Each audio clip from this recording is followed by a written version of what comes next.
Elijah Wood. Yeah. The most important casting? The most important casting. The problem with getting the casting wrong, if you cast a Frodo, for instance, it sort of irritated you. We were not sort of spoiling one film, we were spoiling 3 movies. And we were in London auditioning for about a month, and we'd probably seen about 300 Frodos. And I put this videotape in, and literally, I mean, not having known who Elijah Wood was really, I just thought, he's wonderful, he's absolutely great. And so Elijah cast himself. Elijah Wood was the perfect Frodo. Yes, Aragorn gets a lot of the glory, and Sam ultimately steals the show, but at the end of the day, the burden of the quest, both in fiction and in real life, rested on Frodo's shoulders. And you gotta admit, that's a big ask, wanting someone to carry the weight of a multi-$100 million trilogy at the age of 18.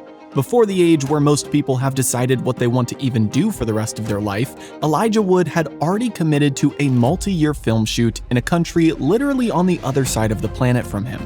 And while there are dozens of incredible stories from his time on the Lord of the Rings set in New Zealand, what's more amazing to me is how he got the job.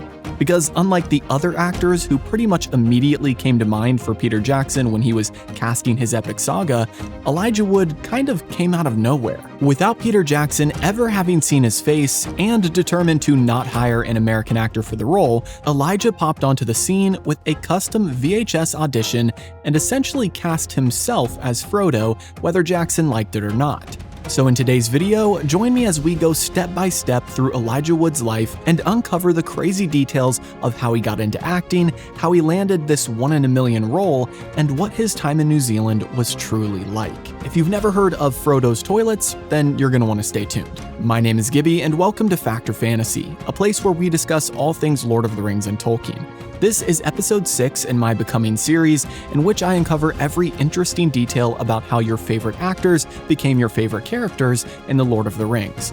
Once you're done watching this video all about Elijah Wood, by the way, be sure to go to my channel playlist to binge all of the other episodes, like the one on Gandalf, Aragorn, Gimli, Legolas, and Boromir. But as for today, sit back, relax, grab a pint or some Old Toby, and enjoy this deep dive into Elijah Wood's incredible journey to becoming Frodo.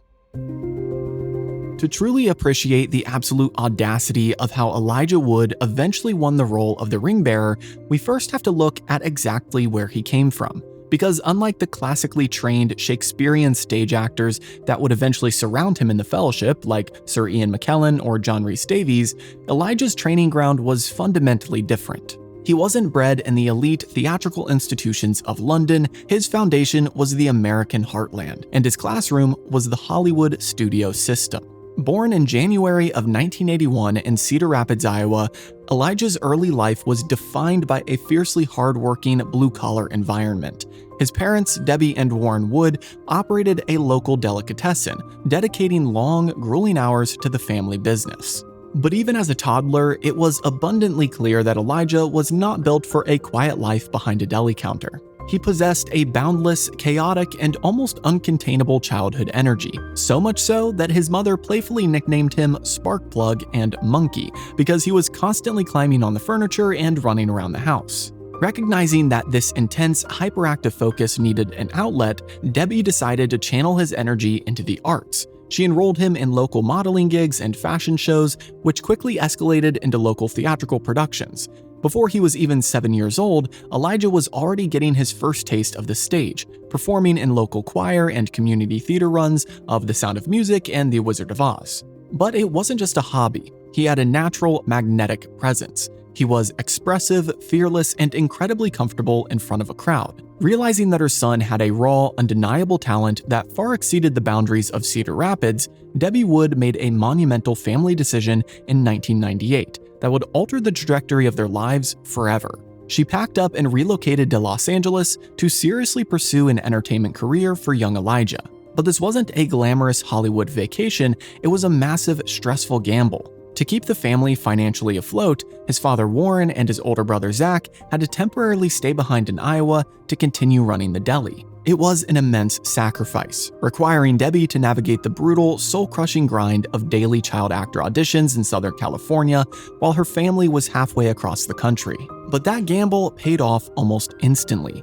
Elijah's ascent in the industry was nothing short of meteoric. In 1989, at just 8 years old, he made his brief but iconic cinematic debut in Back to the Future Part 2, playing Video Game Boy, the kid in the futuristic 2015 diner who dismisses the classic arcade game Wild Gunman because you have to use your hands like a baby's toy.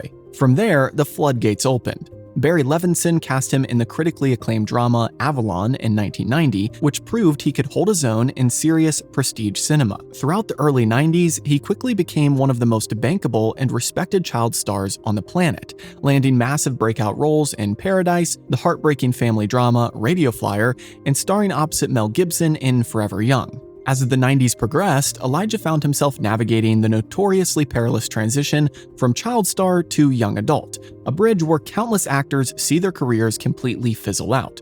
But Elijah navigated it brilliantly. Instead of coasting on easy teen comedies, he deliberately sought out dark, edgy, and complex material to shed his child star label. He took on a confused, tragic teenager in The Ice Storm and followed it up with the massive sci-fi disaster blockbuster Deep Impact. By the time he was a late teenager, Elijah Wood had already built a bulletproof resume. He had spent a decade holding his own against the industry titans, proving that he could carry complex, emotionally taxing material. But despite this staggering level of on-set experience, he was still an American actor, and the role that was about to define the rest of his life was a quintessentially British character, locked away in an epic fantasy adaptation that was actively looking away from Hollywood. But then, out of nowhere, Elijah got the phone call that would change everything. His friend Harry Knowles, the founder of the influential movie website Ain't It Cool News, called him up with some wild news.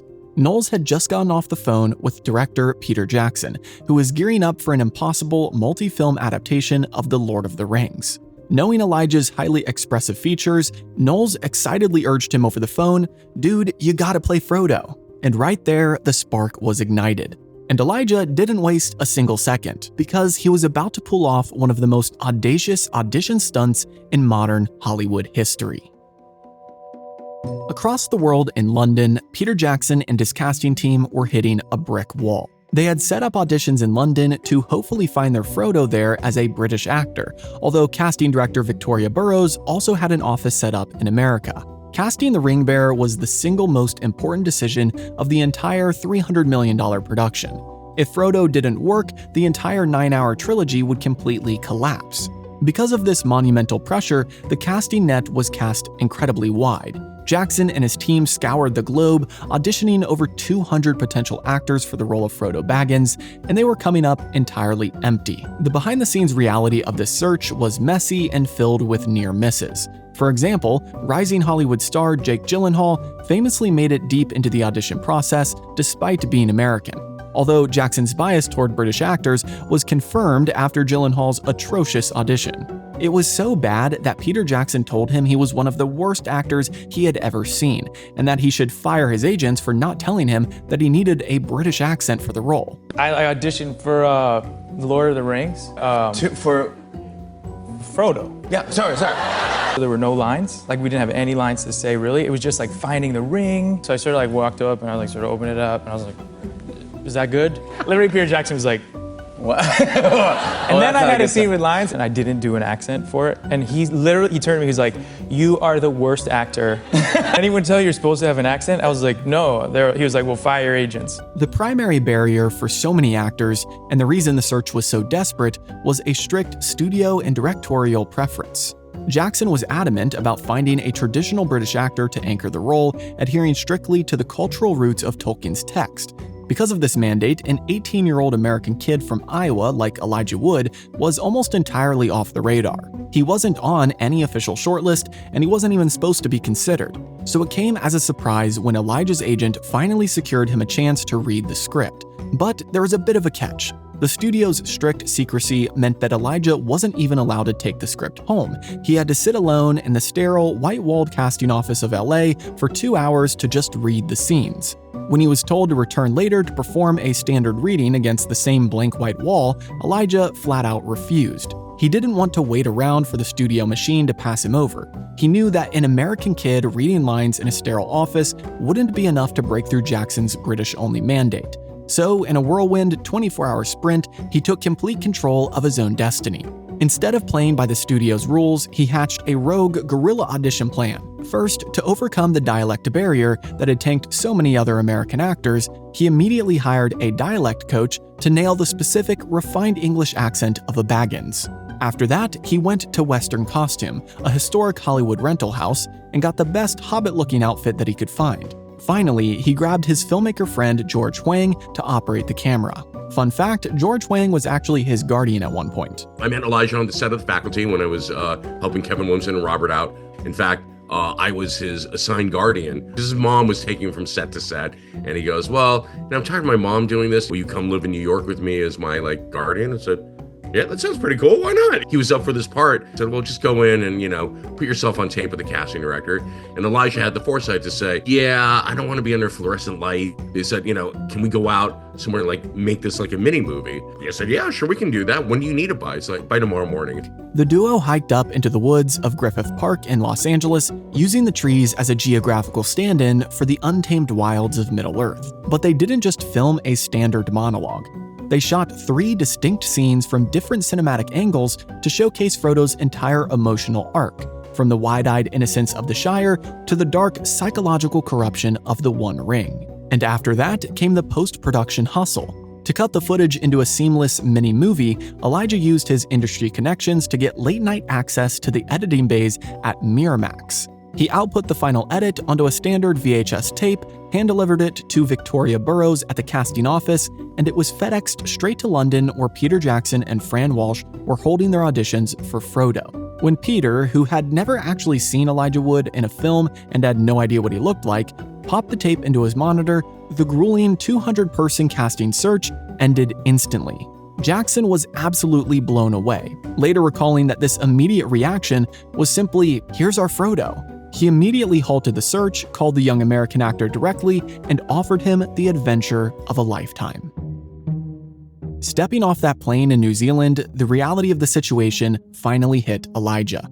He was an 18-year-old American teenager, officially the youngest member of the core fellowship cast, and he was being tasked with carrying a $281 million production on his shoulders. The macroeconomic pressure was completely unimaginable. If he faltered, the studio could go bankrupt. Yet, despite his youth, Elijah immediately set the tone for the entire cast. He became the undisputed emotional core for the veteran actors around him, and he built a legendary unbreakable bond with his fellow hobbits, Sean Astin, Billy Boyd, and Dominic Monaghan. But getting into character required a daily crucible of physical endurance. Because hobbits are famously known for their large, hairy, bare feet, Elijah was subjected to a grueling 4:30 a.m. wake-up call every single morning for the better part of 15 months. He had to stand completely vertical for an hour and a half while makeup artists glued, painted, and meticulously applied hair to the prosthetic silicone feet. And the makeup chair torture didn't stop in the morning. As the filming progressed and Frodo became more corrupted by the ring, Elijah had to endure midday makeup shifts during his lunch break. Because he was a teenager growing stubble, they had to give him a second full shave just so the artist could use heavy cosmetic shading to artificially sink his cheekbones and make him look emaciated. Thankfully though, it wasn't all torture. To blow off the immense pressure of the shoot, the 18-year-old fully integrated himself into New Zealand's local culture. Initiated by Billy Boyd and Dominic Monaghan into the Wellington pub scene, Elijah spent his downtime crate digging for rare vinyls at Real Groovy Records, hanging out at local bars like the Matterhorn, and even spinning sets at clubs under the DJ moniker DJ Elwood. This offset camaraderie naturally led to some legendary Hobbit mischief. During one particularly rowdy night, Elijah and Dominic Monaghan got intoxicated on vodka and cranberry juice and decided to relieve themselves in Wellington's iconic Cuba Street bucket fountain. It made the local papers, and after a very stern reprimand from Peter Jackson,